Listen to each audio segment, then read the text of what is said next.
All right, let's talk about Manchin. Let's talk about Manchin. Well, this was a surprise. We actually might have a deal with Joe Manchin, and it's kind of significant. There's a fairly large deal to be passed and, through reconciliation with just the 50 Democratic votes, assuming we can get everybody on board, and we'll get to that in a minute. Let's go ahead and throw this first piece up on the screen. This really came out of nowhere. They say Manchin announces support for the Inflation Reduction Act, aka the reconciliation bill formerly known as Build Back Better. His quote in this piece is, "Build Back Better is dead, and instead we have the opportunity to make our country stronger by bringing Americans together." And he outlines the detail in the statement. I mean, read through this statement, it's classic Manchin. He takes a lot of shots at Democrats and progressives and the Biden administration and makes it clear that his priority is dealing with inflation, and that he went through and made sure all of the pieces of this deal are ultimately going to combat inflation. And he does, some deficit hawk language here as well, which is part of this bill too. But, and we're going to get into the details in a moment, everybody really thought that this was all dead, done, gone, that Manchin was not negotiating in anything approaching good faith. And now truly at the last minute, we have a possible fairly significant deal. So let's talk about what policies are in this from our friend Jeff Stein over at the Washington Post. Among policies Manchin talks about in announcing deal with Schumer, prescription drug reform. So this would be the Medicare drug pricing negotiation, which Democrats have been running on for like decades now. 15% minimum tax on corporations who earn over $1 billion. Significant dollars for renewables, including hydrogen, nuclear, Saagar, fossil fuels, and energy storage. And then he says a separate deal to do permitting reform in the fall. Let me pause on that part for a minute. It's a kind of a side note, but one of the things that Manchin required in order to be involved in this deal is that the Biden administration is going to green light some new fossil fuel projects. Yes. That's when they say permitting reform, that's what that means. Now, as we're learning the details of this, and we can go ahead and put this next piece up on the screen. This is more from Jeff Stein. Here are some of the specific dollar amounts. So in terms of raising revenue through tax hikes, you'd have about $313 billion on that 15% corporate minimum tax, which again only applies to large corporations. You'd gain about $288 billion through that prescription drug pricing reform, Medicare being able to negotiate, something that is a complete no-brainer. $124 billion on IRS tax enforcement, and $14 billion on closing the carried interest loophole that benefits private equity ghouls. On the spending side, the big pieces are $369 billion for energy and for climate change, and $64 billion on ACA extension. So overall, the analyses that I've read have said that the spending on climate here, even though obviously it's not ideal to greenlight new fossil fuel projects when you're focusing on just the climate, the spending here goes way beyond the, cut emissions significantly, way beyond the increase that would be caused by this permitting reform that's going to happen in the future. Let me also tell you why I'm very happy with look, my credit to Joe Manchin. He specifically fought against the ideologues who tried to make this a non-technology neutral tax credit, which means that the tax credit will be allowed to go to wind, solar, biomass, and nuclear, which for the past, we have specifically blocked nuclear and other power sources out of these tech credits. This is one of my biggest critiques of climate policy is they specifically subsidize solar and wind to the detriment of nuclear power. Now, with technology neutral, it all comes down to carbon emissions, baby. And with that one, I think that we all know, especially not only carbon, but in terms of good capacity. Of course, the devil's in the details. And if they do this, spend this on boondoggle solar projects and wind projects, I will be the first. But to have that written into a law is actually a big win for nuclear power proponents like myself. Let's go ahead and put the next one up there on the screen from David Dayen. This shows you, again, the specifics on the actual revenue raise. And let's spend a little bit of time here. The biggest revenue raiser is called the 15% corporate minimum tax, called a book min tax. That tax is a very interesting one. Has not really been talked a lot in Washington and was originally a proposal by Senator Elizabeth Warren, which kind of came out of nowhere. The reason why is it doesn't piss off Joe Manchin, who is for raising raising corporate taxes. It also doesn't piss off Krystal Sinema, who is against raising individual taxes. So in that environment, it's actually pretty hard to raise revenue. The way this would work is that many corporations technically do not pay any corporate taxes whatsoever. What they do is they use energy tax credits and other write-offs in order to make sure that their corporate tax rate is often 2%. In some cases, they actually get paid money by the government. This would make it so that even if you have energy tax credits, even if you do so, you still have to pay 15% corporate tax on that. And again, this would only apply to corporations in the United States. And it does raise a pretty significant amount of money. The other way that it's quote unquote raising revenue, it's not really, though, because it's more about savings. Prescription drug pricing reform, IRS tax enforcement, something I'm massively in favor of. As we've talked about here before, you are 3 times more likely to get audited as a person who makes less than $25,000 than you are if you are a billionaire. Don't tell me how that makes any sense. The current IRS mechanism is to go after poor people, steal their money, and because it's so complicated to go after the super rich, they don't do anything. It's always been total and complete bullshit. And as long as they don't use this money to go after people's Venmo transactions, I'll be in favor of it. The carried interest loophole also is just outrageous. I'm actually very suspect that it will only raise $14 billion, so I have some questions on the details. On the investment side, as I said, listen, I mean, as long as it's technology neutral, I really don't care. I think you should throw even more money at these things. And the Affordable Care Act extension credits as well. I mean, we're talking here about old people mostly. It's seniors who would have been hit with a massive increase in their... and it was going to happen right October, before the election, too. I mean, it was a moral catastrophe. Yeah. It was also an looming electoral catastrophe for the Democrats. So shows you they at least have 3 brain cells to rub together to figure out that this was a bad idea moving forward. Now, the carried interest loophole, this is something I believe Trump claimed he was going to close it. I mean, this is just benefits just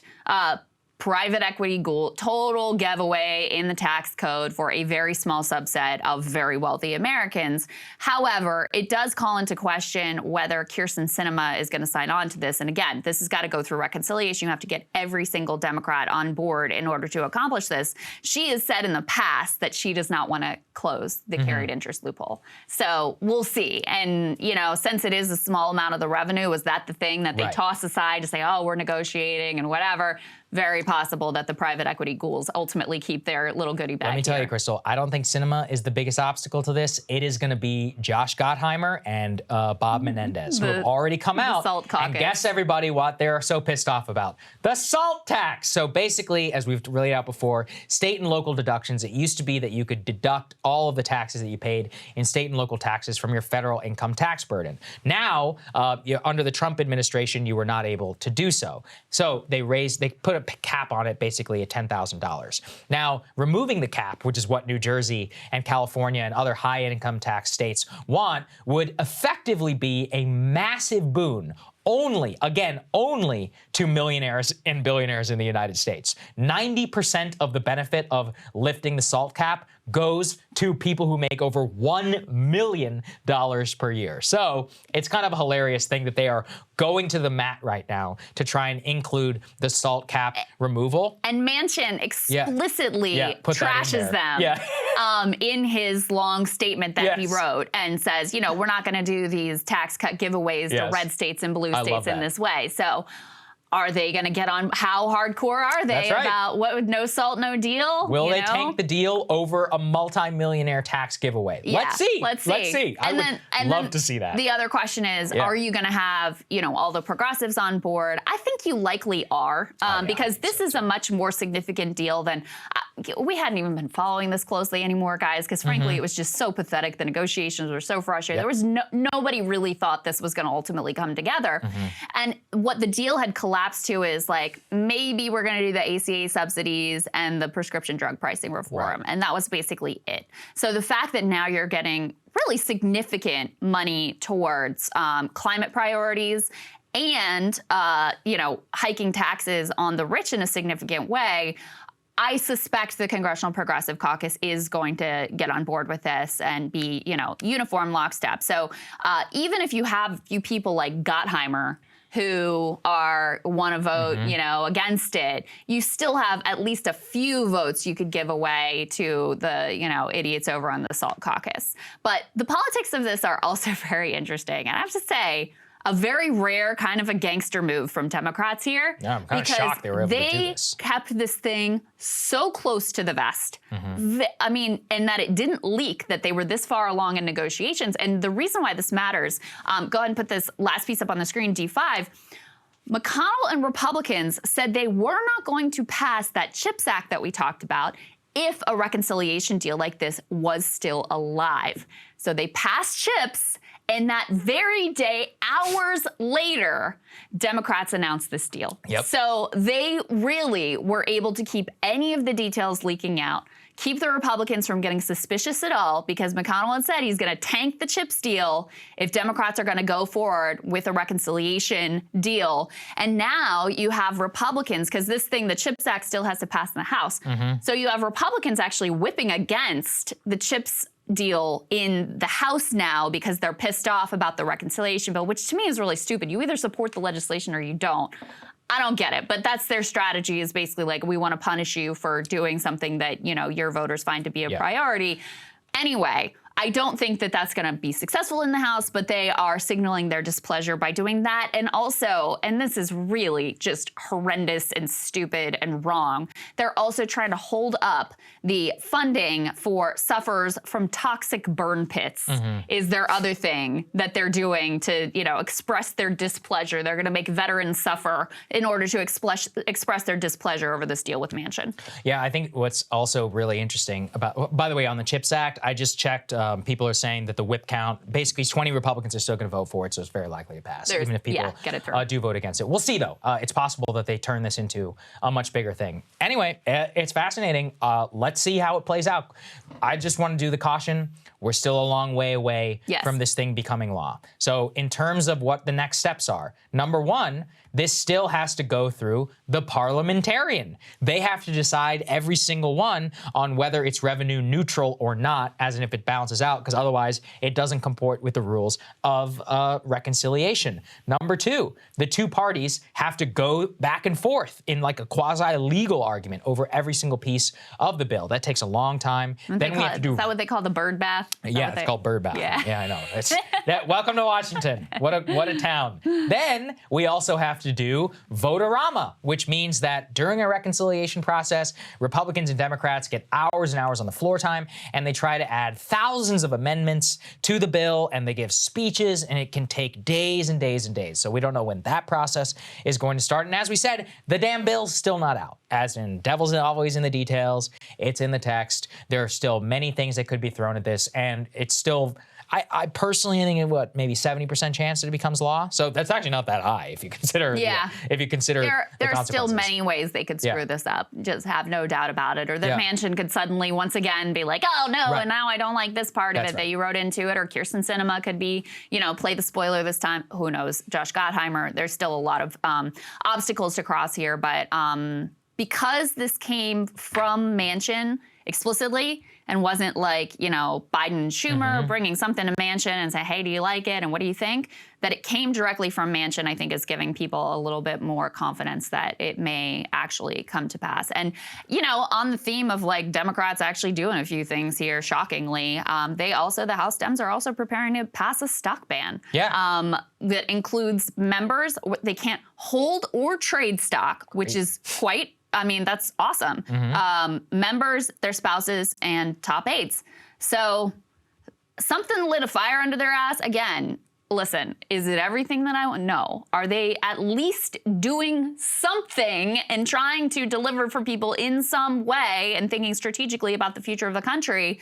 Yeah, they're actually dipping their toe in those waters, and it's pretty shocking to behold. Yeah, I don't disagree. Like I said, a massive victory to get technology neutral and to not, try and close down anything on gas in the middle of a gas crisis. I think I'm amazed that they actually were able to get this. Cable news is ripping us apart, dividing the country, making it impossible to function as a society, and making it impossible to know just what is true and what is false. But the good news is they are failing, and they know it.